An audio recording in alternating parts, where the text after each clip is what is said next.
जय हिंद मेरे झारखंड के शेरों। तो बहुत बहुत स्वागत है आपका फोकस स्टडी विद अभी के इस यूट्यूब प्लेटफॉर्म पे। तो आज से हम लोग स्टार्ट करने वाले हैं बहुत ही अमेजिंग सीरीज। ये सीरीज होगा आपका प्रैक्टिस का और इसमें हम लोग कंप्लीट प्रैक्टिस करने वाले हैं झारखंड एसएससी झारखंड सचिवालय के लिए भाई। तो आप देखो, आप पढ़ो कहीं से भी, इस सीरीज़ को बिल्कुल मत छोड़ना, बहुत ही इम्पोर्टेंट है, एकदम एग्ज़ाम ओरिएंटेड है। आप जाके देखना कि जो 2016 में झारखंड सचिवालय का पेपर हुआ था उसको मैंने फुल्ली सोल्व करवाया है। लिंक आपको नीचे मिल जाएगा, आप वहाँ से देख लेना कि वो पेपर कैसा था। उसी के बेस पे और आपका अपडेटेड कंटेंट, एक्सपेक्टेड क्वेश्चन के साथ ये आपका प्रैक्टिस सेशन चलेगा। तो मिस तो बिल्कुल मत करना और शेयर, लाइक, सब्सक्राइब, कमेंट सब कर देना। एक ही बार बोल रहे हैं, सीज़न के बीच में नहीं बोलेंगे क्योंकि मेरा मकसद सिर्फ पढ़ाना है, ठीक है। और उससे पहले एक जानकारी आपको दे दें कि आपको प्लेलिस्ट में ऐप मिल जाएगा फोकस स्टडी विद अभी। हमारा बहुत ही प्यारा सा ऐप है, अभिषेक सर के द्वारा बनाया गया है। और इस पे ना हम लोगों का मैथ का सीरीज चल रहा है स्पेशली झारखंड के लिए। झारखंड में जितना भी एग्जाम होगा, चाहे वो सचिवालय होगा, चाहे वो दरोगा होगा, चाहे वो उत्पाद सिपाही होगा, कोई भी एग्जाम होगा ना, उसके लिए कंप्लीट अर्थमेटिक प्लस एडवांस का ये आपका पैकेज है 299 में। अभी प्राइस 299 है। आप जाके पूरा जब देखेंगे तो भाई इसका प्राइस ना 299 आपको बहुत ही कम लगेगा। आप इसको बाय कर सकते हैं अगर आपको पूरा कंसेप्ट बिल्ड करना है। आप चाहते हैं कि एग्ज़ाम में जो आपका 20 क्वेश्चन आए या 25 क्वेश्चन आए, जो भी नंबर ऑफ क्वेश्चन होगा, आप उसको अगर पूरा का पूरा कंप्लीट विद इन टाइम के अंदर अगर सोल्व करना चाहते हैं, अप्रोच बिल्ड करना चाहते हैं, कंसेप्ट को समझना चाहते हैं, ताकि आप ना सिलेक्शन ले सको। हम लोगों का मतलब आखिरी मकसद यही है कि आपका सिलेक्शन हो। आप भैया मैथ में पीछे ना रहें, क्योंकि देखो भाई, सब कहता है कि मैथ का वेटेज कम है, ऐसा नहीं है। आप अगर 20 में 20 सवाल बना लेते हो तो आप हज़ारों से आगे निकल जाओगे और भीड़ ज़बरदस्त होने वाला है, ये बात आपको भी मालूम है। बाकी चीज़ें आप खुद देख लीजिएगा ऐप पे जाके। और कोई भी आपको विशेष जानकारी चाहिए ना इसके बारे में, तो हम लोगों का नंबर दिया हुआ है, आप वहाँ पे कॉल कर लीजिएगा। टेलीग्राम का लिंक दिया है, उसको भी फॉलो कर लीजिएगा। सब कुछ डिस्क्रिप्शन में नीचे दिया हुआ है। आप एक एक चीज़ को जाके आप कंप्लीट इंक्वायरी कर लीजिएगा। उसके बाद अगर आप सेटिस्फाई हैं तो आप 299 इन्वेस्ट कर सकते हैं। हालांकि ये कुछ दिन में ये 299 से प्राइस आपका इंक्रीज हो जाएगा। एकदम कंप्लीट, मतलब क्या ही बताएं आपको कि ये एग्ज़ाम ओरिएंटेड है, हिंदी इंग्लिश बाइलिंगुअल है, 1 साल का वैलिडिटी है। ये सब आप खुद देख लेना कि भाई उसके अंदर है क्या क्या। आपको 299 आपने जो लगाए हैं, क्या उसके लायक ये है कि नहीं है, ठीक है। तो चलिए, ज़्यादा बकवास नहीं होना चाहिए इस पे। तो भाई अब हम लोग जो सीरीज स्टार्ट करने वाले हैं, फिर से आपको बता दे रहे हैं कि भाई झारखंड सचिवालय में 20 में 20 अगर 20 मैथ्स आता है तो 20 में 20 क्वेश्चन आप बना के आएंगे। ये वादा नहीं, दावा है, ठीक है। तो आप लोग पूरा सीरीज़ को फॉलो करना। एक बात एकदम हमेशा याद रखो कि पूरा सीरीज़ को फॉलो करना। और उस दौरान अगर आपको लगे कि नहीं, आपका कंसेप्ट, आप जो है उस टाइप का अप्रोच नहीं है, जिस तरीक़ा से एग्ज़ाम में क्वेश्चन को सोल्व किया जाएगा, देखिए आप वहाँ पे डिटेल में नहीं जा सकते हैं, एकदम डिटेल में नहीं जा सकते हैं, उतना टाइम आपके पास रहेगा नहीं। एकदम एग्ज़ाम का प्रेशर अलग से। तो उस चीज़ को अगर आप कम करना चाहते हैं ना, तो आप अभी से प्रैक्टिस में लग जाइए, ठीक है। अभी से प्रैक्टिस में लग जाइए, बहुत समय अब आपके पास बचा नहीं है, ठीक है। और ये जो हमारा सीरीज़ है ना, जो हम लोग स्टार्ट कर रहे हैं, स्टार्ट तो हम लोग पहले कर चुके हैं सीरीज़ की। तो भाई आप देखना कि हम लोग ना एक एक सवाल को एग्ज़ाम के नज़रिए से, कि भाई एग्ज़ाम में ये सवाल आपके सामने आएगा तो बस कितना कैलकुलेशन करना है, क्या ऑप्शन का मदद लेना है कि नहीं लेना है, क्या ये क्वेश्चन बेसिक से बनेगा, क्या इसमें कुछ ट्रिक टेक्निक छिपा हुआ है। इन सभी चीज़ों को एक्सप्लोर करते हुए एकदम कंसाइज, देख भाई, जितना ज़रूरत होगा उतना ही पेन चलाना, बिना मतलब में सीट भर मत देना, ठीक है। तो उन सब चीज़ों को हम लोग सीखेंगे, आप देखिएगा आपको बहुत मज़ा आएगा। और भाई सेशन को शेयर करते रहना बिल्कुल अपने दोस्तों के साथ, भाइयों के साथ, मेरे झारखंड के शेरनियों। देखिए आपको बहुत मजा आएगा, ठीक है। चलिए आगे, एक एक सवाल को आपको इस नज़रिए से देखना है ना कि हर एक सवाल आपके एग्जाम में आया हुआ है, आप एग्जामिनेशन हॉल में बैठे हैं। देखिए आपको कितना कैलकुलेशन करना होता है एग्जामिनेशन हॉल में समझदारी के साथ, ऐसा नहीं कि पूरा लंबा चौड़ा कैलकुलेशन कर दिए। कहता है सवाल कि यदि x + y + z बराबर 11 है और xy + yz + zx का वैल्यू 42 है तो x² + y² + z² का मान कितना होगा। अब देखो इस एग्जाम में ना हर एक तरीके का आदमी बैठेगा, बीटेक वाला बैठेगा, एमटेक वाला बैठेगा, बीएड वाला बैठेगा, फलनवा बैठेगा, ढगनवा बैठेगा, सिंपल ग्रेजुएशन भी बैठेगा, हर तरह का लोग बैठेगा और बाज के जैसा नज़र गड़ाए हुए रहेगा सब। तो जिसका पकड़ रहेगा ना भाई अलजेब्रा पे, वो सीधा क्या देखेगा, x + y + z का वैल्यू 11 है और xy yz + zx का वैल्यू 42 है, तो वो बस इतना सा काम करेगा, वो कर देगा 11 का स्क्वायर 121 और उसमें घटा देगा 42 का 2 गुना 84 और उसका आंसर आ जाएगा 37। उसका आंसर आ जाएगा 37 और वो ऐसे टिक करेगा, निकल जाएगा। इतना ही काम करेगा वो। करेगा क्या, 11 का स्क्वायर 121 माइनस 42 का 2 गुना 84 घटा देगा, आंसर आ जाएगा 37। अब आप देखते रह जाएंगे कि सर कैसे, समझो बात को, इसके पीछे का कहानी आपको समझाते हैं, तुरंत एकदम सेकंड में समझाते हैं, आप समझ जाएंगे।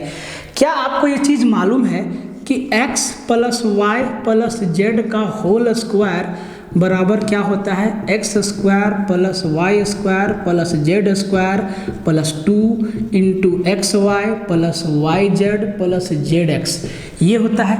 अब देखो x + y + z का वैल्यू क्या दिया, 11 का स्क्वायर लगा दो 121 बराबर x² + y² + z², इसका वैल्यू पूछा है, +2 × xy + yz + zx का वैल्यू दिया है 42 का 2 गुना 84। देख लो 121 में 84 गया, कहानी ख़त्म। क्यों, उसको ये चीज़ मालूम है, ये चीज़ उसको मालूम है। यही चीज़ ना हम लोग अपना कोर्स में डिस्कस किए हैं, ठीक है। कंप्लीट आपको कैसे समझ में आना है। एरिया से सवाल है, कहता है कि 36 × 60 सेंटीमीटर माप के आयताकार शीट से 6 सेंटीमीटर, 4 सेंटीमीटर और 2 सेंटीमीटर त्रिज्या वाली 3 वृत्ताकार शीट काटकर निकाली जाती है। यदि शीट के शेष भाग का क्षेत्रफल एक वर्ग के क्षेत्रफल के बराबर है तो उस वर्ग की प्रत्येक भुजा सेंटीमीटर में ज्ञात करिए। भाई सवाल पढ़ते पढ़ते आपको सवाल समझ में आ जाना चाहिए, ऐसी आपकी प्रैक्टिस होनी चाहिए। इसी बेस पे हम लोग काम कर रहे हैं और अभिषेक सर भी इसी के ऊपर हमेशा जोड़ देते हैं, ठीक है, और वो करते भी हैं, कर भी रहे हैं। देखिए तो भाई इस सवाल को आपको कैसे करना है जरा ध्यान से समझिए। एक आयताकार शीट है, चादर है, उससे 3 सर्कल काट लिए और तीनों सर्कल का जो रेडियस है, एक का 6 सेंटीमीटर है, एक का 4 सेंटीमीटर और एक का 2 सेंटीमीटर है। एक बात बताइए, मतलब इस आयताकार चादर का जो लंबाई और चौड़ाई है ये 36 और 16 है, इसके क्षेत्रफल में से इन तीनों वृत्त के क्षेत्रफल को घटाएंगे, तब जाके जो क्षेत्रफल बचेगा वो एक वर्ग स्क्वायर के एरिया के बराबर होगा। तो भाई इसका क्षेत्रफल कितना होगा, इसको थोड़ा समझ लीजिए, आप ऐसे समझ लीजिए, ठीक है। हम आपको फिगर से समझा देते हैं। एक ऐसे आयताकार शीट है, ठीक है, इसका लंबाई 36 है और चौड़ाई 16 है। इससे 3 चादर निकालते हैं, एक 6 सेंटीमीटर का, एक 4 सेंटीमीटर का, एक 2 सेंटीमीटर का, ठीक है। समझ लीजिए, एग्जाम में आपको ये चीज़ बनाना नहीं है, ठीक है, समझ लीजिए। तो ये जो हमारा शेष भाग बचता है ना, ये जो शेष भाग बचता है ना, ये जो शेष भाग बचता है ना, इसका जो क्षेत्रफल है, जो शेष भाग बचा, तीनों सर्कल काटने के बाद जो शेष भाग बचा उसका एरिया एक स्क्वायर के एरिया के बराबर है। तो स्क्वायर का ईच साइड कितना होगा, स्क्वायर का तो चारों साइड बराबर होता है, तो सबसे पहले बताइए कि इस चादर का क्षेत्रफल कितना होगा। तो 36 गुना 16 गुना आपको करना आना चाहिए। टेबल एकदम जुबान पर रखिए, संभव हो तो 40 तक टेबल याद रखिए एकदम धड़ाधड़। तो आयत का क्षेत्रफल क्या होता है, लंबाई गुना चौड़ाई होता है। तो 36 गुना 16, तो आप कहेंगे सर टेबल याद ही नहीं है, तो आप लोग लिखेंगे ऐसे 36 16, एकदम आप लोग को सुधार देंगे, याद रखिएगा।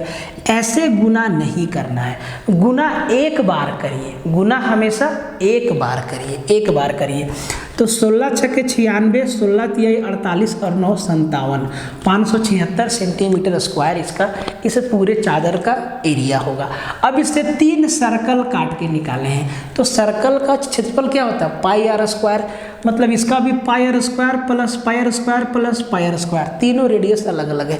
पाई r square plus pi r square plus pi r square, तीनों में पाई कॉमन है, तो पाई को कर दीजिए कॉमन, और पाई का वैल्यू क्या होता है 22/7।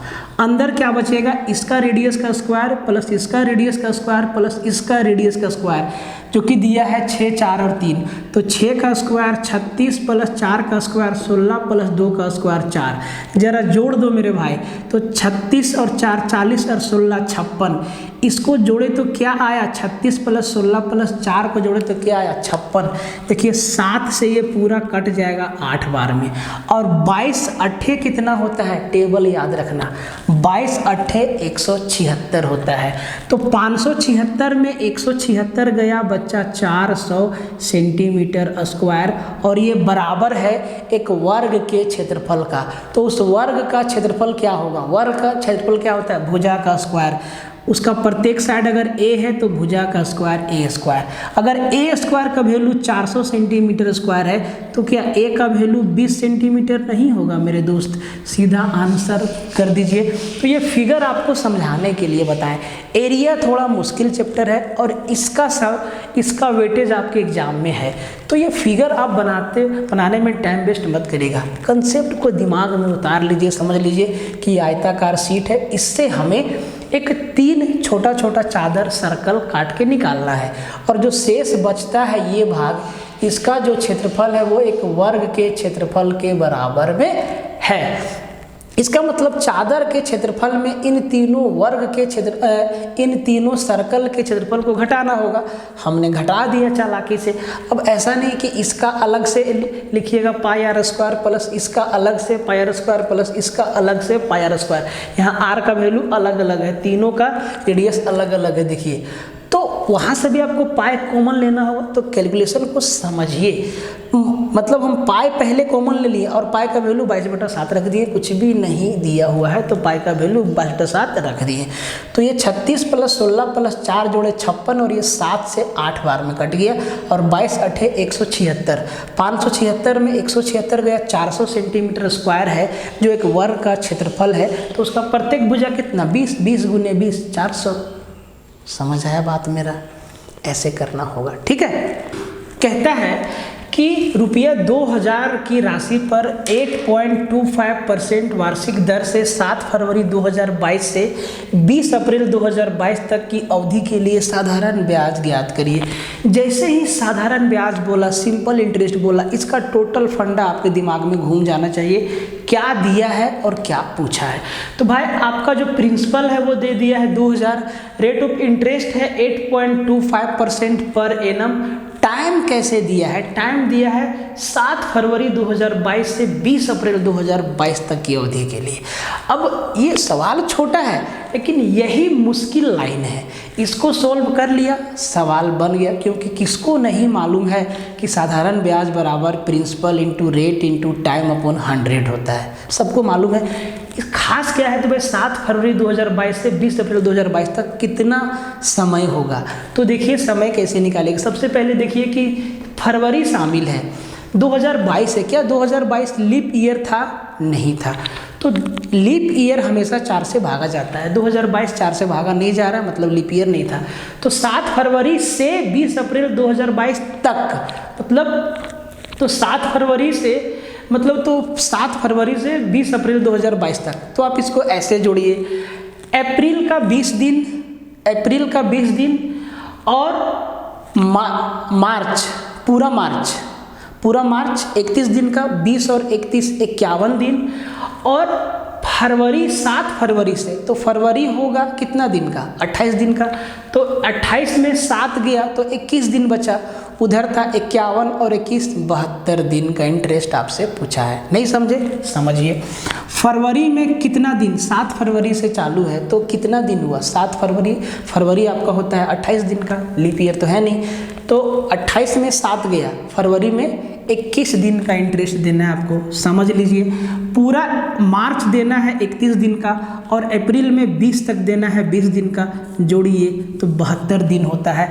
अब दिन है और इंटरेस्ट दिया है पर एनम, वार्षिक है, इसको ईयर में चेंज करना होगा तो कितना, 360, तो ये 72/360 वर्ष हो गया। इसको काटिएगा तो ये 72 से 5 बार में कंप्लीट कट जाता है, मतलब 1/5 वर्ष था। यही चीज़ आपको थोड़ा टाइम लेगा, बाकी कुछ भी समय नहीं लेगा। तो डेज कैलकुलेट करना भी आपको आना चाहिए, ऐसा नहीं कि सब कुछ लिख के किया जाए। तो भाई सिंपल इंटरेस्ट पूछा है, सिंपल इंटरेस्ट बराबर क्या होता है, प्रिंसिपल जो कि 2000 है into rate 8.25 into time, time की क्या आया था 1/5, और बट्टा में भी क्या होता है 100, मतलब ये दोनों क्या है, गुना में है। कटम कुटाई कर दीजिए, 2 0 से 2 0, 5 से काटेंगे 4 बार में। अब 8.4 को 4 से मल्टीप्लाई करना है, तो 8 को 4 से मल्टीप्लाई करिए 32, और 0.25 को 4 से मल्टीप्लाई करेंगे 25 चौके 100, 1 देगा, 32 और 1 33 रुपया इंटरेस्ट बनेगा 72 दिन का। कितना, 33 रुपया इंटरेस्ट बनेगा 72 दिन का। देखिए इसी तरीके से आपको कैलकुलेशन करना होगा, ऐसा कैलकुलेशन करना है कि आप सब कुछ जानते हैं, आप इतना, आपको प्रैक्टिस इतना तगड़ा कर लेना है कि आप सब कुछ जानते हैं, बस सवाल देखिए और अपना परफॉर्मेंस चालू करिए। देखिए कहता है कि एक मैदान में वृत्ताकार रेसिंग ट्रैक बनाया गया है। यदि रेसिंग ट्रैक की बाहरी और आंतरिक परिधि का अंतर 33 मीटर है तो रेसिंग ट्रैक की चौड़ाई ज्ञात करिए। रेसिंग ट्रैक भाई वृत्ताकार है, ठीक है, ऐसे है, ऐसे है, ऐसे रेसिंग ट्रैक बना हुआ है, ठीक है, ऐसे रेसिंग ट्रैक बना हुआ है, ठीक है। तो भैया कहता है कि जो मेरा बाहर का सर्कल है, बाहर का जो सर्कल है बड़ा वाला, और जो अंदर का जो सर्कल है, इनका परिधि का अंतर 33 मीटर है। तो छोटा वाला सर्कल का रेडियस छोटा r, बड़ा वाला सर्कल का रेडियस बड़ा R, समझाने के लिए आपसे बोला है कि ये रेसिंग ट्रैक कितना चौड़ा है, ये रेसिंग ट्रैक ये वाला चौड़ाई, ये वाला भाग कितना चौड़ा है, इसको रिंग भी कहा जाता है, क्वेश्चन में रिंग भी इस्तेमाल करेगा। तो रेसिंग ट्रैक का चौड़ाई कितना है, समझाने के लिए फिगर बना दिए, एग्जाम में आपको नहीं बनाना है, आसान सवाल है। बाह्य वृत्त और आंतरिक वृत्त का परिधि का अंतर दिया हुआ है। आप ध्यान दीजिए, अगर हम बड़ा वाला सर्कल के रेडियस में छोटा वाला सर्कल के रेडियस को घटा दे, मतलब capital R minus small r कर दे, तो जो आएगा वही तो इसका चौड़ाई होगा, मेरे भाई, ठीक है। और दोनों के परिधि का अंतर दे दिया है। परिधि का फॉर्मूला क्या, 2πr², 2πr, तो इनका परिधि का अंतर क्या है, 2πr माइनस 2π छोटा r बराबर कितना, 33 मीटर। अब समझदार लोग जानता है कि ये 2π दोनों में कॉमन है, तो वो इसको नहीं लिखेगा, वो सीधा क्या लिखेगा, 2 इंटू पाई का value 22/7 into r minus r, capital R minus small r। यही चीज़ तो है, यही थोड़ा थोड़ा अंतर आपको आगे लेके जाएगा और कुछ नहीं। सबको आता है ये चीज़, कोई डिटेल में जाएगा, कोई अपना तरीका लगा देगा, अपना लॉजिक लगा देगा, मेथड लगा देगा कि हम ऐसे भी तो कर सकते हैं, और ऐसे ही करना है आपको। अब आपको क्या देना है भाई, देख लो मेरे दोस्त, 2 pi into r minus r. अब आर माइनस आर यही तो ट्रैक का चौड़ाई है, मैंने आपको क्या बोला, आर माइनस आर यही तो ट्रैक का चौड़ाई है ना भाई, यही तो चौड़ाई है। अब आपको सोल्व कर देना है। तो देखिए 11 दूना 22 और 11 तिहाई 33, 2 दूना 4, 7 तिहाई 21, मतलब आर माइनस आर बराबर 21/4 मीटर। और 21/4 मतलब 4 पचे 20 और 1/4 मीटर, मतलब 5 सही 1/4 मीटर आपका क्या हो जाएगा, सीधा आंसर हो जाएगा, एकदम सीधा आंसर हो जाएगा। तो रेसिंग ट्रैक ये आपका बना है, बाहर का सर्कल का और अंदर का सर्कल का जो पेरीमीटर का डिफरेंस है वो दिया है 33 मीटर, और आपको बोला है कि रेसिंग ट्रैक का चौड़ाई बता दीजिए, ये वाला गोल वाला भाग कितना चौड़ा है। तो हम बता दिए, बाहर का बड़ा वाला सर्कल का रेडियस बड़ा आर, छोटा वाला सर्कल का रेडियस छोटा आर, और परिधि क्या होता है 2 पाई आर। तो भैया बड़ा वाला सर्कल है इसका परिधि 2 पाई कैपिटल आर, और जो छोटा वाला सर्कल है इसका परिधि 2 पाई स्मॉल आर, दोनों का डिफरेंस दिया है 33 मीटर। आप देखिए 2 पाई दोनों में है, और हम पाई का वैल्यू 22/7 रख दिए क्योंकि आंसर में पाई है नहीं, ठीक है। तो जब पाई नहीं तो पाई का वैल्यू 22/7 रख सकते हो। अगर पाई का कुछ और वैल्यू रखना होता है जैसे कि 3.14, तो क्वेश्चन में मेंशन रहता है कि पाई इक्वल टू 3.14 ले, ठीक है। तो जी रेसिंग ट्रैक का चौड़ाई क्या आ गया, 5 सही 1/4 मीटर। अपने झारखंड के भाषा में इसको कहेंगे 5.25 मीटर, नहीं 5.25 मीटर रेसिंग ट्रैक का चौड़ाई है। आज का सेशन क्या है, एग्जाम में परफॉर्मेंस कैसे देना है। अब हम एक एक सवाल को डिटेल से बताने लगे तो यही वीडियो आपका 2 घंटा 3 घंटा का हो जाएगा, आप खुद बोर हो जाएंगे। आपको दिखाना है कि कैसे एग्जाम में सवाल को बनाना है। तो एग्जाम में इस फिगर की आवश्यकता है ही नहीं, आप अज्यूम कर लो ना भाई रेसिंग ट्रैक होता कैसा है। आप एरिया चैप्टर को बढ़िया से पढ़ो ना, सब आपको दिख जाएगा, ठीक है। आगे बढ़ते हैं। कहता है कि यदि कोई व्यक्ति अपनी सामान्य चाल की 7/8 चाल से चलता है तो वह ऑफिस सामान्य समय से 20 मिनट की देरी से पहुंचता है।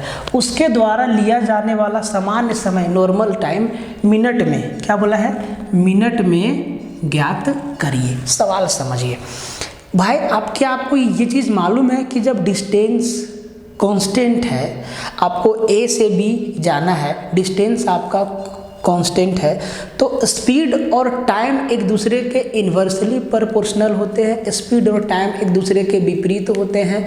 मतलब अगर हम स्पीड बढ़ा के जाएंगे तो समय कम लगेगा, और स्पीड घटा के जाएंगे तो समय ज़्यादा लगेगा।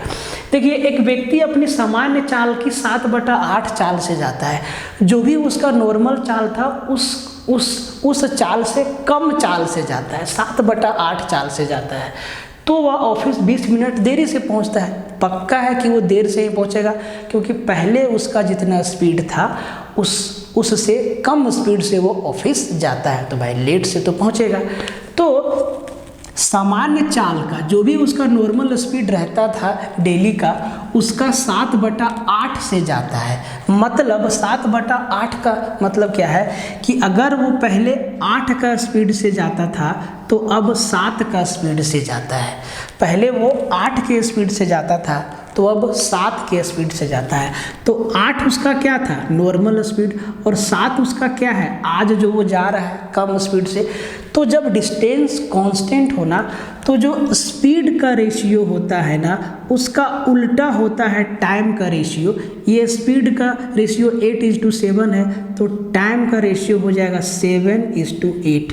मतलब जब वो 8 के स्पीड से जाता था तो 7 समय लगता था, जब वो 7 के स्पीड से जा रहा है तो 8 समय लगता है। स्पीड ज़्यादा समय कम, स्पीड कम समय ज़्यादा।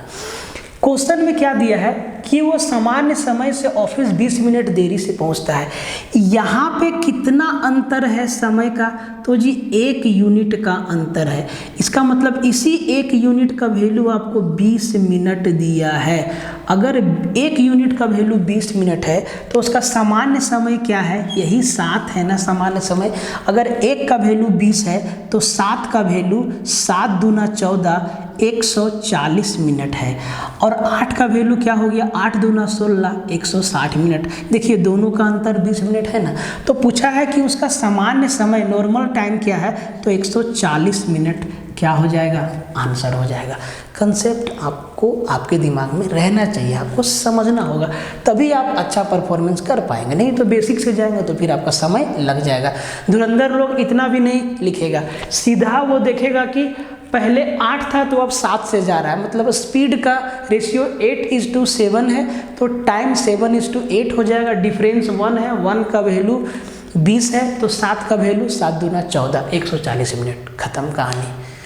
भाई ये कि आप मेरा बात को मजाक में मत लेना, आपको सीरियसली बता रहे हैं। इसी टाइप का परफॉर्मेंस रहेगा तब आप आज के कंपटीशन को फाइट कर सकोगे, नहीं तो दिक्कत है, आपको करना ही होगा। इस सवाल को देखिए, आप जब सवाल देखेंगे तो आपको लगेगा कि ये सवाल सिंप्लीफिकेशन का है। कहता है सरल कीजिए, सिंप्लीफाई करना है इसको। 15 का क्यूब प्लस 20 का क्यूब प्लस 25 का क्यूब माइनस 22,500 बट्टा 15 का स्क्वायर प्लस 20 का स्क्वायर प्लस 25 का स्क्वायर माइनस 300 माइनस 500 माइनस 375। तो अगर इसको आप सिंप्लीफाई करने लगेंगे तो थोड़ा मोड़ा समय लगेगा, समय तो ज़्यादा लग जाएगा। चलो ध्यान से देखिए, ये सवाल सिंप्लीफिकेशन का नहीं है, ये सवाल अलजेब्रा का है। बस अगर आपको अलजेब्रा का फॉर्मूला याद है ना भाई, फॉर्मूला याद है ना, तो ये सवाल आपका सेकंड में निकल जाएगा। आपको करना कुछ नहीं है, 15 प्लस 20 35 और 25, 35 25 60, इसका आंसर क्या हो जाएगा, 60 हो जाएगा। अब आपके दिमाग में आएगा सर कैसे हुआ ये, कैसे हम लोग समझेंगे, समझाते हैं। देखो आप ये फॉर्मूला आपको अलजेब्रा में मिलेगा, a plus b plus c बराबर होता है a cube plus b cube plus c cube minus 3abc upon होता है a square plus b square plus c square minus ab minus bc minus ca। बस कुछ नहीं किया है, एग्जामिनर इसी पे सजा दिया है कि ताकि आप बड़ा डाटा देख के भयभीत हो जाए। अब थोड़ा इसको ध्यान से देखिए, ये a cube plus b cube plus c cube तो दिख रहा है, 3abc नहीं दिख रहा है सर। तो 3abc 3 इंटू 15 3 गुना 15 गुना 20 गुना 25 क्या आ गया, 225। कैसे, जरा ध्यान से देखिए, जरा ध्यान से देखिए। 225 को हम क्या लिख सकते हैं, देखिए ये इसको हम ऐसे लिख सकते हैं भाई, 225 गुना 100, कोई दिक्कत नहीं होगा। 225 को हम क्या लिख सकते हैं, 25 9 225, इसको हम क्या लिखें, 25 9 225, मतलब इसको हम क्या लिखेंगे, 25 गुने 9, 25 गुने 9, 25 गुना 9 लिखेंगे। अब हमें 3 चाहिए ना, यही तो हमें दिखना चाहिए, 3abc। तो 9 को हम क्या लिख सकते हैं, 3 गुना 3, मतलब ये हो जाएगा आपका, हम आपको देखना सिखा रहे, 25 गुना 3 गुना 3, यही हो जाएगा। और इधर मेरा क्या है, गुना में 100 है, गुना में 100 है। तो एक 25 तो आपको दिख गया, 25 तो है आपका। तो आपको क्या दिखा, 3 गुना 25 दिखा। अब आपको क्या चाहिए, 15 और 20। ध्यान दीजिए, 1 3 तो आपको दिखा, 1 3 आपको यहाँ दिखना चाहिए।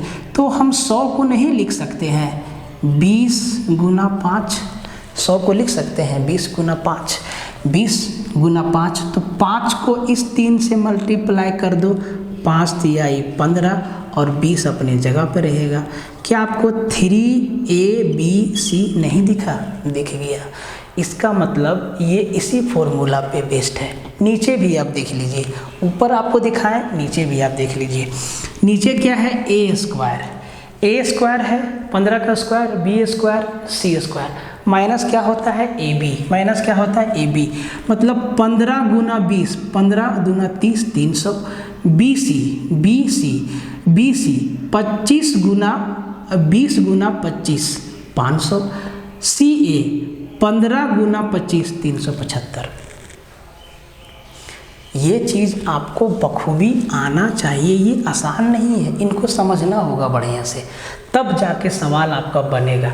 धुरंधर लोग ना ऐसे ही उड़ा देगा। और ध्यान रखना, जो लोग सेंट्रल वाला CGL देगा ना, वो लोग भी तो बैठेगा भाई, तो वो लोग तो ऐसे ही उड़ा देगा, क्योंकि SSC में ऐसा सवाल बहुत पूछा जाता है। अगर आप प्रीवियस ईयर सवाल देखेंगे तो आपको बहुत क्वेश्चन मिलेगा, ठीक है। तो इसीलिए इस कंसेप्ट को आप समझिएगा कि ये इसी पे बेस्ड है, इसी पे बेस्ड है। तो बस देखते ही आपको समझ जाना चाहिए कि ये AQ है, BQ है, CQ है, तो ये पक्का 3ABC है, ठीक है। A² है, B² है, C² है, तो ये AB है, BC है, CA है। साइन देखिए माइनस माइनस माइनस, यहाँ पे देखिए फॉर्मूला याद रहेगा तो आपको कुछ भी करने की आवश्यकता नहीं है। बस आपको करना क्या है, A + B + C मतलब 15 + 20 + 25 = 60 आंसर कर देना है। तो ऐसे आपको एग्जाम में भिड़ना होगा, ऐसे सवाल को बनाना होगा। देखिए ज़रा गौर से, छोटा सा सवाल है लेकिन खोटा है, एग्जाम में आ जाएगा तो कैलकुलेशन में हवा निकाल देगा। कहता है कि किसी गोले का पृष्ठीय क्षेत्रफल 61600 सेंटीमीटर क्यों है, मतलब 61,600 सेंटीमीटर स्क्वायर है। सॉरी, किसी गोले का पृष्ठीय क्षेत्रफल 61,600 सेंटीमीटर स्क्वायर है। गोले का आयतन मीटर क्यूब में ज्ञात करिए। दिया है सेंटीमीटर स्क्वायर में, पूछा है मीटर क्यूब में। डाटा छोटा रहता सवाल आसान था, डाटा थोड़ा टेढ़ा है तो सवाल थोड़ा मुश्किल होगा। कैलकुलेशन पे आपको बिल्कुल ध्यान देना है, लाल से लिखते हैं, ठीक है। तो भाई सॉरी, गोले का पृष्ठीय क्षेत्रफल का फॉर्मूला क्या होता है, याद है? नहीं याद है? सुन लो, 4πr²। और कोना में लिखा हुआ है सवाल के बाद पाई बराबर 22/7, मतलब पाई का वैल्यू 22/7 लेना है। तो गोला का पृष्ठीय क्षेत्रफल का फॉर्मूला क्या होता है, 4πr², मतलब 4 पाई का वैल्यू 22/7 गुना r² बराबर दिया है 61,600 सेंटीमीटर स्क्वायर। यही है सवाल, यही है सवाल, यही है सवाल, ठीक है। ज़रा ध्यान दीजिए। अब ज़रा ध्यान से देखो मेरे भाई कि कैसे कटम कुटाई होता है। अब आप कहेंगे सर इसको पहले 11 से काटेंगे या पहले 2 से काटेंगे। नहीं, कैंसल आउट हमेशा बड़ा डिजिट से करिए, इसीलिए बोलते हैं टेबल याद रखिए, बहुतों से आगे निकल जाइएगा कैलकुलेशन में, गुरु मंत्र याद रखिएगा। तो अगर इसको 616 को 22 से काटेंगे, देखिए आपको बहुत कुछ आना चाहिए, एकदम एक्सपर्ट बनना होगा। 22 11 का मल्टीपल है और 616 भी 11 का मल्टीपल है, ठीक है। 616, अब 11 कोई नंबर 11 से भागा जाएगा, ये कैसे जानेंगे, इसके लिए डिविजिबिलिटी रूल पढ़ना होगा, ठीक है। तो अगर इसको हम 22 से काटेंगे तो 22 एकम 22 और सिर्फ 616 पर ध्यान दो, तो 22 दूना 44, 61 में 44 गया तो कितना बचा, 16 और 1 17, 17 पे 6 मतलब 176। आपको याद होगा 22 8 176 होता है, 22 8 176 होता है। 28 आया, 4 से काट देंगे 7 बार में, ये हो गया 700 और ये 7 उधर गुना हो जाएगा, मतलब r² बराबर हम लिख सकते हैं 7 गुना 100 अलग कर दिए गुना 7, लिख सकते हैं ऐसे। कैलकुलेशन अपने हिसाब से होना चाहिए, किसी का देखा देखी नहीं, ठीक है। अब r² का वैल्यू 7 गुना 100 गुना 7 है, तो स्क्वायर हटेगा रूट चढ़ेगा, मतलब r बराबर होगा 2 7 है तो 1 7 बाहर आएगा और 100 से 10 बाहर आएगा, मतलब 70 सेंटीमीटर क्या आ गया, गोला का रेडियस त्रिज्या। अब जो हमें आयतन बताना है वो मीटर में बताना है, तो सेंटीमीटर को मीटर में कन्वर्ट करना है तो 100 का भागा लगाना होगा, मतलब 70 में 100 का भागा लगाएंगे तो 70 सेंटीमीटर मीटर में कन्वर्ट हो जाएगा। तो जब 70 में 100 का भागा देंगे तो ये बन जाएगा 0.7 मीटर, सॉरी 0.7 मीटर। सेंटीमीटर को मीटर में चेंज करना है तो 100 का भाग लगाइए, ठीक है। अब आ गया गोला का रेडियस 0.7 मीटर। अब गोला का आयतन, फिर से फॉर्मूला, इस चैप्टर का यही तो खासियत है, फॉर्मूला और कंसेप्ट आपके दिमाग में होना ही चाहिए। तो गोला का आयतन क्या होता है? गोला का आयतन का फॉर्मूला होता है 4/3 पाई। तो पाई का वैल्यू सीधा लिख देंगे 22/7 गुना r cube, 4/3 pi r cube. तो आर क्यूब मतलब 0.7 को 3 बार लिखना पड़ेगा, 0.7 पे क्यूब 3 बार। तो क्या इसको 0.7 को 7/10 लिख सकते हैं? बिल्कुल, मतलब 7/10 गुना 7/10 गुना 7/10, यही हो जाएगा गोला का वॉल्यूम। अब देखिए कैलकुलेशन तो छोटा नहीं है, समझदारी से काम लीजिए। 7 से 7 को निपटा दीजिए, नीचे में बचेगा 3 और 10 गुना 10 गुना 10 1000 बचेगा। ठीक है, 3 गुना 1000। तो भैया 3 तो ऑप्शन में है, 3 मतलब ये भी नहीं होगा और ये भी नहीं होगा। ठीक है, अब जरा ध्यान से देखिए कि भैया नीचे में 3 जीरो है ना, 10 गुना 10 गुना 10 को हम क्या लिखेंगे? 1000। आप एक बात बताइए कि अगर ये मेरा नंबर दिया है और बट्टा में 1000 है, तो क्या हम नीचे से जीरो हटाएंगे तो ऊपर 3 अंक के बाद 0.1.96697 नहीं होगा? बिल्कुल होगा। यही चीज़ आप यहाँ पे ज़रा लगा दीजिए, मतलब ऊपर में 3 अंक के बाद पॉइंट होगा, क्योंकि 10 तो किसी से कैंसिल होगा नहीं पूरा, मतलब पॉइंट जीरो हटा के दशमलव लगाया है तो 3 जीरो है, तो ऊपर में 3 अंक के बाद पॉइंट होगा। जरा गौर से देखिए किस में दिख रहा है 3 अंक के बाद पॉइंट? तो 4.312/3 मीटर क्यूब इस गोला का आयतन होगा। कितना कैलकुलेशन करना पड़ा, सतर्कता से, सावधानी से, समझदारी से, तब जाके बात बनेगा। नहीं तो आप इसको 4 गुना 22 गुना 7 गुना 7 बट्टा में हो जाएगा। आप लोग इसको कैसे करते हैं? आप लोग भिड़ जाते हैं इससे। कोई तो इसको काट देता है ऐसे, 2 दूना 4 और 2 पचे 10, और फिर लिखता 2 गुना 22 गुना 7 गुना 7 बट्टा में नीचे में 5 तिहाई 15 गुना 10 100। ये आसान नहीं है कैलकुलेशन। आप जरा ऑप्शन को देखिए, ये जीरो आपका गायब है, तो हम यहीं से देख लिए नीचे में 3 जीरो है। अगर 3 जीरो को हटाना है तो ऊपर 3 अंक के बाद पॉइंट लगाना पड़ेगा। लगा दिए चालाकी से। ठीक है, आगे बढ़ते हैं। इस सवाल को देखिए, टाइम एंड वर्क से है, तरीका से देखिए। वीडियो को भाई पूरा देखना, बहुत फ़ायदा होगा। आप यकीन मानो, भटकने से कोई फ़ायदा नहीं है। ठीक है, तुम लोग जो भटक रहे हो ये वहाँ लंद फंद इंस्टाग्राम फेसबुक यूट्यूब, मत भटको, अपने आप को समेटो और कंटेंट पे ध्यान दो। ठीक है, ये हाथ से लिखा हुआ, इसका मतलब ऐसा नहीं कि ये फालतू है। एक एक सवाल को सीरीज़ के हिसाब से डिज़ाइन किए हैं हम लोग। ठीक है, और आपको ला के दे रहे हैं ताकि आप चीज़ों को समझो, प्रैक्टिस करो। अभी ये एक प्रैक्टिस सेट, अभी कई प्रैक्टिस सेट आएगा। कितना हम लोग पीछे करवा चुके हैं, सबका प्लेलिस्ट डिस्क्रिप्शन में दिया हुआ है ना लिंक, आप जाके देखो ना वीडियो। ठीक है, कहता है कि ए बी और सी एक काम को क्रमशः 12, 16 और 24 दिनों में कर सकता है। बी और सी ने एक साथ 4 दिनों तक काम किया, फिर सी काम छोड़कर चला गया, जिसके स्थान पर ए आ गया। शेष काम कितने दिनों में पूरा होगा? ए बी और सी अलग अलग 12 दिन, 16 दिन और 24 दिन में काम को कर सकते हैं। भाई कितना काम करते हैं, पहले टोटल वर्क तो हम निकाल लें।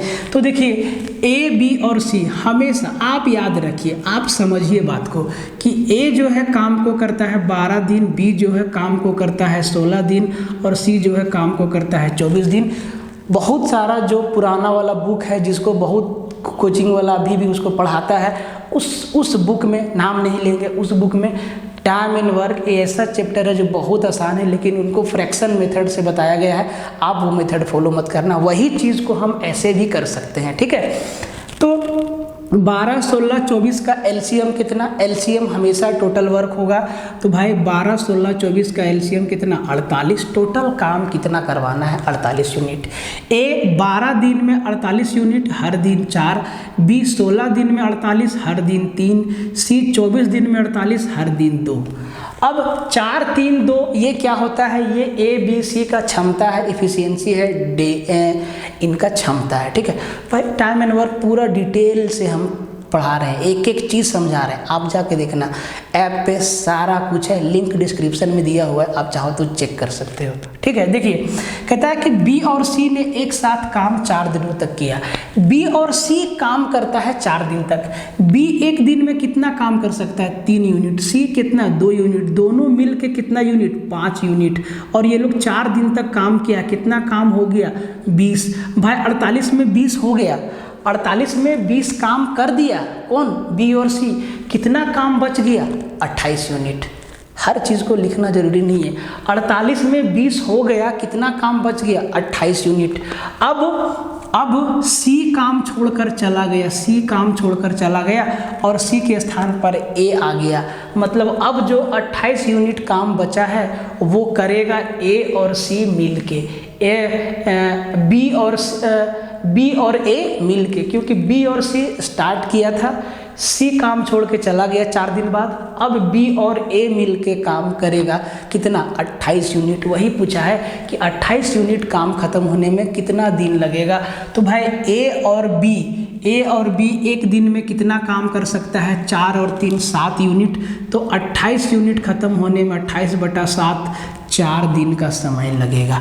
आप इसको भरभली कर सकते हैं सवालों को। समझिए, ए 12 दिन, बी 16 दिन, सी 24 दिन, 12 16 24 का एलसीएम 48। मान लो 48 समोसा खाना इनका काम है।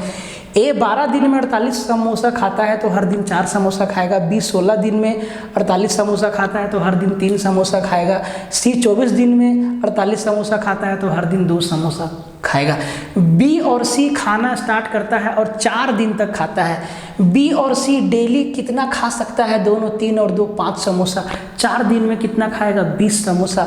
48 में 20 खा गया, कितना बचा? 28। अब सी सरेंडर हो गया कि भैया मेरा पेट भर गया, हम चलते हैं। अब बी के साथ आ गया ए।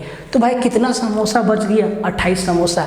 बी और ए मिलके खाएगा। बी और ए मिलके हर दिन कितना खा सकता है? 4 और 3 7 समोसा। लॉजिक समझो, 4 और 3 7 समोसा। 7 समोसा डेली खा सकता है। 48 खाना है, 7 चौके 28 खाना है, 7 चौके 28, 4 दिन लगेगा। खत्म कहानी। आप प्रैक्टिस रखिएगा तो कुछ भी कर सकते हैं। आपसे तेज कोई नहीं है, ठीक है? आप ये बात ध्यान रखिए।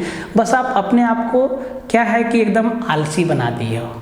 आलसी मत बनो, आलस से बाहर निकलो, ठीक है? आगे बढ़ते हैं। एक सवाल को एग्जाम के नज़रिए से देखो, चाहे सवाल छोटा हो या बड़ा हो, हर लेवल का सवाल आपको प्रैक्टिस में देंगे, बस आपको बने रहना है, ठीक है? देखिए कहता है कि यदि किसी घन क्यूब की एक सतह का परिमाप 24 सेंटीमीटर है तो उसका आयतन ज्ञात करिए। क्यूब का एक सरफेस का पेरीमीटर दे दिया है, क्यूब का एक सरफेस का पेरीमीटर दे दिया है 24 सेंटीमीटर, तो उसका आयतन ज्ञात करिए। अब वही बात है कि आपको कितना कैलकुलेशन करना है।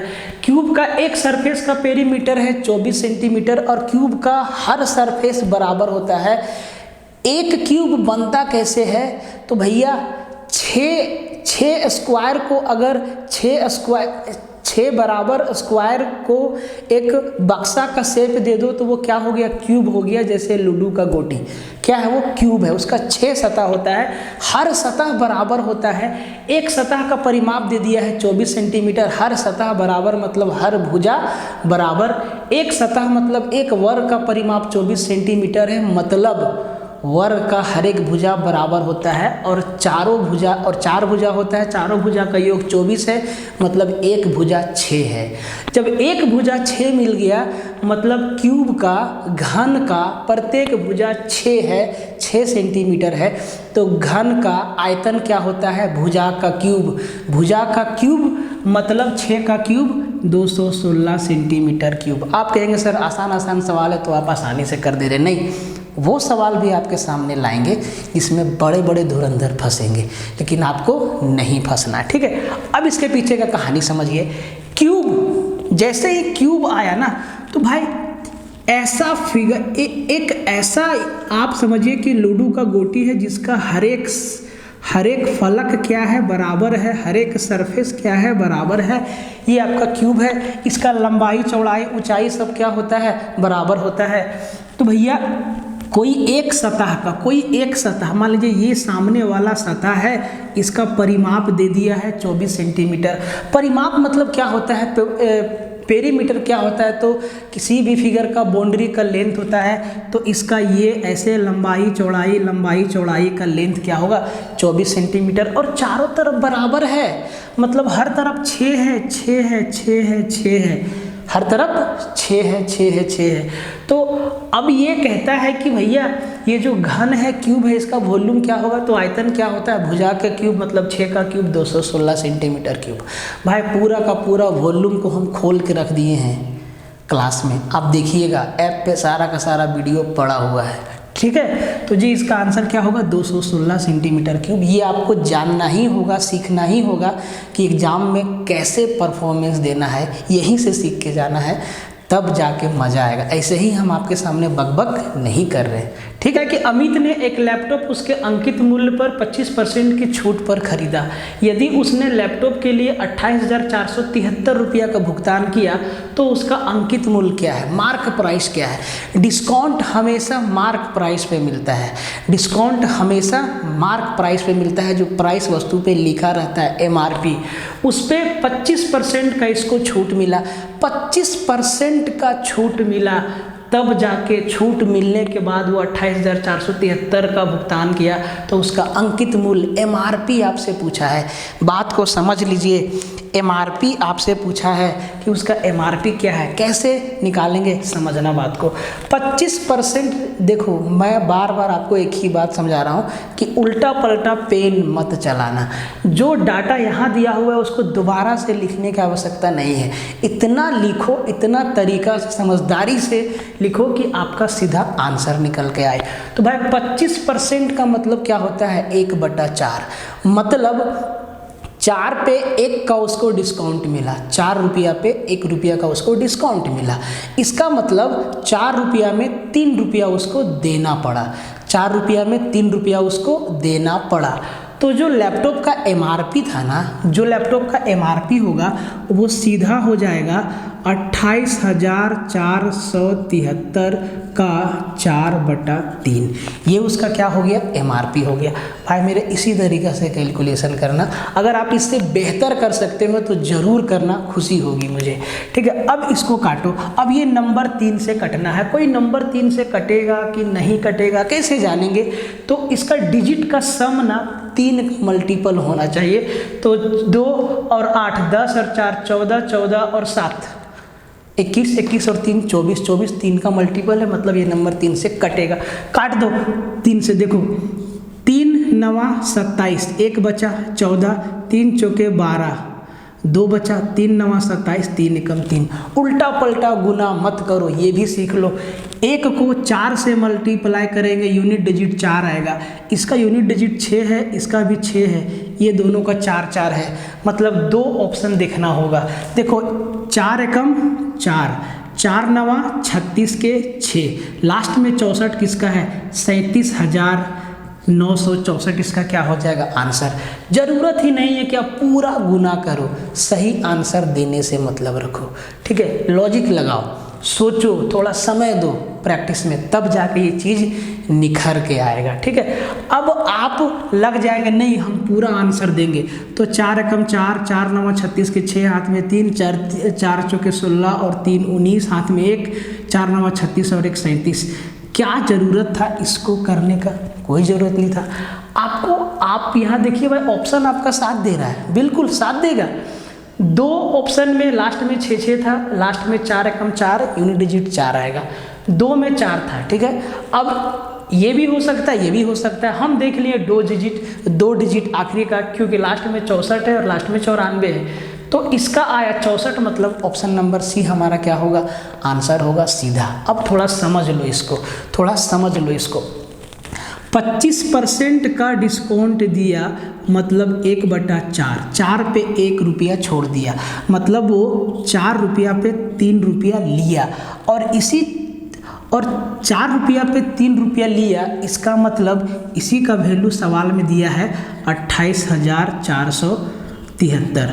अगर 3/4 का वैल्यू 28,473 है, तो पूरा वस्तु का वैल्यू कितना होगा, तो आप कहेंगे सर ये गुना हो जाएगा उलट के 4/3।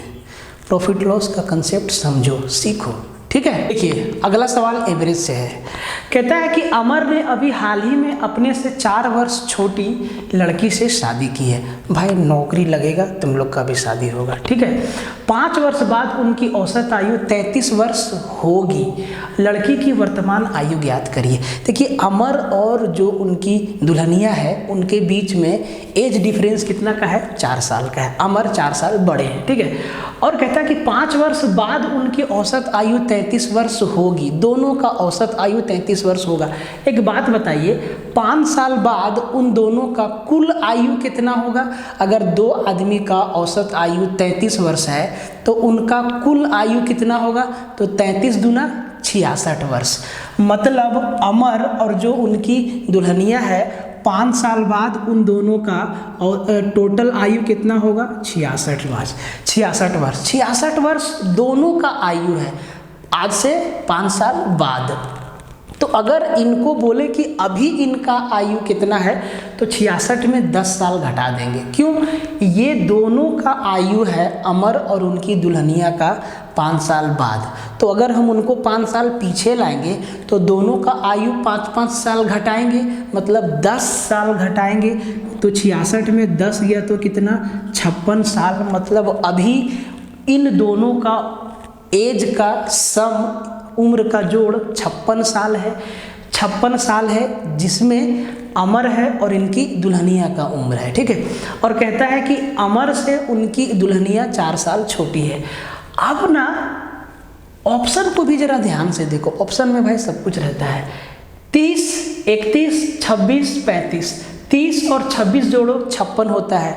मतलब अमर का आयु 30 है और उनकी दुल्हनिया का आयु 26 है। 26 साल क्या हो जाएगा? आंसर हो जाएगा। उनकी दुल्हनिया का उम्र कितना? 26 साल। 30 और 26 में कितना का गैप? 4 का। 30 और 26 जोड़ो 56 साल। अब थोड़ा इसका बेस भी ले लीजिए। ये तो एग्जाम में बनाने वाला अप्रोच है। हम आपको क्या बोले कि एग्जाम में कैसे परफॉर्मेंस करना है उस पर फोकस करना है। और अगर आपसे फोकस नहीं हो रहा है मतलब आपको प्रैक्टिस की आवश्यकता है। देखिए कहता है कि 5 वर्ष बाद उनकी औसत आयु, ठीक है। 5 वर्ष बाद तो भाई औसत कैसे निकलता है? जितना नंबर है और जो टर्म है उससे भाग देते हैं। 2 लोग का उम्र है, अमर और उसकी दुल्हनिया का। तो भाई देखिए अमर, A फॉर अमर और D फॉर दुल्हनिया, ठीक है।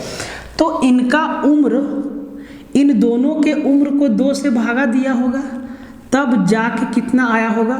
33। ये कहानी ये लोग कब किया? आज से 5 साल आगे जाके। तो अगर हम इनका टोटल एज देखें A प्लस D का तो 33 दूना 66। ये उम्र कब? आज से 5 साल बाद अमर और उसकी दुल्हनिया का कुल उम्र 66 वर्ष होगा।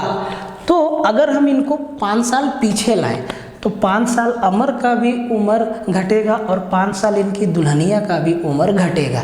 मतलब वर्तमान उम्र अगर हम इनका देखें अभी इनका उम्र कितना होगा? इन दोनों का उम्र का जोड़, ये A प्लस D का, तो 66 में 10 गया तो 56 साल।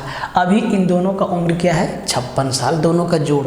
और दोनों एक दूसरे से 4 साल छोटा है, मतलब अमर 4 साल बड़ा है, ठीक है। अब आप यहाँ से कहेंगे सर हम x मानेंगे। अमर का उम्र x है तो उसकी दुल्हनिया का उम्र x-4 है और आप इसको ऐसे जोड़ के बोलेंगे सर 56 साल है। यही काम तो नहीं करना है आपको। फिर आप कहेंगे 2x बराबर 4, उधर जुड़ गया 56 और 4 60, तो x बराबर कितना आ गया? 30। x किसको माने थे? अमर का उम्र है 30 तो उसकी दुल्हनिया का उम्र होगा 26। नहीं, आंसर तो आप सही लाए, लेकिन इस प्रोसेस से आपको बचना है क्योंकि बैठेंगे धुरंधर तो काम भी आपको धुरंधर के जैसा करना होगा। अगर नहीं तो एक बार अच्छे से कंसेप्ट ले लीजिए, ठीक है। देखिए कहता है कि औरा A से B तक 74 किलोमीटर पर आवर की चाल से यात्रा करता है और B से A तक 111 किलोमीटर पर आवर की गति से वापस आती है। इस दोतरफा यात्रा के दौरान उसकी औसत चाल कितनी है? देखिए सेम डिस्टेंस जाती है, सेम डिस्टेंस आती है, सेम डिस्टेंस जाती है, सेम डिस्टेंस आती है। जाने में अलग स्पीड है और उसी डिस्टेंस में वापस आने में अलग स्पीड है, तो इस दौरान उसका एवरेज स्पीड क्या होगा, औसत चाल क्या होगा। तो हमेशा याद रखिएगा औसत चाल बराबर होता है 2xy upon x plus y, सीधा ये याद रखिएगा। अब x और y क्या है, एक आने का स्पीड होगा, एक जाने का स्पीड होगा। सीधा बैठा दीजिए 2 × 74 गुना 111 बटा 74 और 111 185, ये किलोमीटर पर आवर क्या हो जाएगा, एवरेज स्पीड। इसका आंसर कौन सा होगा आप कमेंट करिए। देखिए कैलकुलेशन में आपसे कितना टाइम लगता है, क्योंकि फाइनली कैलकुलेशन करना आपको है। तो इसका आंसर आप कमेंट करिए, तब जाने कि देखिए कितना लोग कमेंट करते हैं सही सही। और भाई हल्के में मत लेना, ठीक है। एक एक क्वेश्चन और ये पूरा सेशन और जितना भी प्रैक्टिस सेशन आएगा बहुत ही ज़्यादा यूज़फुल होगा आपके एग्ज़ाम के लिए। तो आप इसका आंसर को कमेंट करिए कि इसका आंसर कितना होगा। 2 × 74 गुना 111 भागा 185 को सॉल्व करेंगे तो कितना आएगा। आप इसको सिंप्लीफिकेशन समझिए और इसका आंसर दीजिए, ठीक है। और थोड़ा वीडियो को लाइक और शेयर मारते रहिए, ठीक है। देखिए एकदम एक एक सवाल अच्छा लेके आए। हो सकता है आज का सेशन उन विद्वानों को आसान लगे, लेकिन नए हर एक टाइप का सवाल देंगे और आपको दिखाएंगे कि सवाल को एग्जाम में कैसे सॉल्व करना है, आपको सिखाएंगे और आपको सीखना होगा, ठीक है। देखिए कहता है कि यदि x बराबर 2 + √3 अपॉन 2 - √3 है तो x - 7 का होल स्क्वायर का मान कितना होगा। एकदम सिंपल सवाल है। x का वैल्यू दे दिया है और x - 7 का होल स्क्वायर का वैल्यू आपसे पूछा है। अब इसको सॉल्व कैसे करेंगे, एक बात समझिए। x का वैल्यू दिया है 2 + √3 अपॉन 2 - √3, ऊपर नीचे सेम है, प्लस माइनस है। तो ऐसे फंक्शन को करते क्या है, रेशनलाइज करते हैं, परमेयीकरण करते हैं, जिससे जो हमारा हर है, जो हमारा डिनोमिनेटर है, वो या तो कैंसल हो जाए या तो आसान हो जाए, सिंपल हो जाए। तो x 2 + √3 अपॉन 2 - √3 को अगर हम रेशनलाइज करेंगे, करना नहीं है, आपको सिखा रहे हैं, ठीक है। रेशनलाइज करेंगे तो नीचे हमें हर को रेशनलाइज करना है। ये 2 - 3 है तो इसका उल्टा साइन 2 + 3 से ऊपर नीचे गुना कर देते हैं, ठीक है, कर देते हैं गुना। अब देखिए नीचे परमेयीकरण में हमेशा एक टर्म बनता है a + b × a - b, क्या होता है a² - b²। अगर a² - b² का वैल्यू 1 हो जाता है तो नीचे हमारा कैंसिल हो जाता है, नीचे हमारा वैल्यू क्या बन जाता है, 1 बन जाता है। ध्यान से देखिए ऊपर क्या बना, 2 + √3 × 2 + √3, दोनों सेम चीज़ है। मतलब ऊपर हमारा क्या हो जाएगा 2 + √3 का होल स्क्वायर, ठीक है। और नीचे हमारा क्या हो जाएगा a - b × a + b, क्या होता है a² - b²। तो a² 2 का स्क्वायर 4 और √3 का स्क्वायर 3, 4 में 3 गया तो 1 बचा, नीचे क्या बचा 1 बन गया, सिंपल। अब आपको ये काम मेरे भाई करना नहीं है, आप ये चीज़ देखते हैं, क्या आप नहीं समझ गए कि इसको रेशनलाइज करना है, बिल्कुल। तो आप नीचे देखिए, जो नीचे वाला 2 टर्म दिया है इनको स्क्वायर करके घटाइए।